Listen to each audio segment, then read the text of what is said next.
Indian railway प्रतिदिन हजारों train चलाती है, जिसमें करोड़ों लोग बैठकर अपनी मंजिल तक पहुंचते हैं। और अभी तो त्योहारों का सीजन है, सभी के लिए दिवाली और हमारे बिहारी भाइयों के लिए छठ का महापर्व है।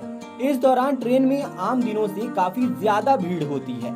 तो इस वीडियो में जानते हैं, अगर आपका ट्रेन का टिकट फट जाए या कहीं खो जाए तो उसके मिलने के कितने चांसेस हैं, और अगर है तो टिकट पाने के लिए आपको क्या कीमत चुकानी होगी। ट्रेन में यात्रा के दौरान अगर आपका टिकट खो जाता है तो आपको घबराने की जरूरत नहीं है। टिकट गुम होने पर आप डुप्लीकेट टिकट बनवाकर यात्रा कर सकते हैं। अलग अलग कैटेगरी के लिए डुप्लीकेट टिकट बनवाने के नियम और फीस अलग अलग है। यात्री ट्रेन में टीटी के पास जाकर डुप्लीकेट टिकट बनवा सकता है। यही नहीं, यात्री टिकट काउंटर पर जाकर भी डुप्लीकेट टिकट बनवा सकता है। यह टिकट ओरिजिनल टिकट जैसा ही होता है, लेकिन दोनों टिकट में आसानी से अंतर किया जा सकता है। सेकेंड और स्लीपर क्लास की डुप्लीकेट टिकट बनवाने के लिए 50 रुपए देने होते हैं। इनसे ऊपर की कैटेगरी की डुप्लीकेट टिकट बनवाने के लिए आपको 100 रुपए फीस देनी होगी। अगर रिजर्वेशन चार्ट बनने के बाद कंफर्म टिकट गुम हो जाता है तो किराए का 50% भुगतान डुप्लीकेट टिकट बनवाने के लिए आपको करना पड़ेगा।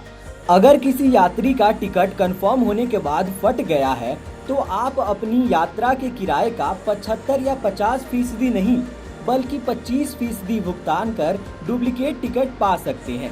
लेकिन यहाँ गौर करने वाली बात यह है कि वेटिंग लिस्ट वाली फटी हुई टिकट गुम होने पर आप डुप्लीकेट टिकट नहीं बनवा सकते। वर्तमान में भारतीय रेलवे का नेटवर्क 68,000 किलोमीटर से अधिक है और 8,000 से अधिक रेलवे स्टेशन मौजूद है, जिसकी संख्या लगातार बढ़ रही है। इसके अतिरिक्त रेलवे में 300 रेलवे यार्ड, 2300 माल ढुलाई और 700 मरम्मत केंद्र है।